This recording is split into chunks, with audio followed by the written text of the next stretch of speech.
mi zakopčaj, molim te. Pa dole kad je novo ne znaš ti zakopčati, znam ja kak je to pizdarija, da?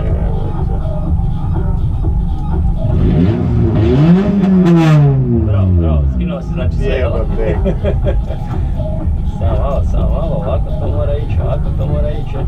I onda ga tu provučemo dolje. Tako bi to trebalo biti, sad bi to trebalo zakopčati ovako. Sad ti ja hoćeš stezati. Ne, dobro, super. Malo, da. Ne, ali snimite malo.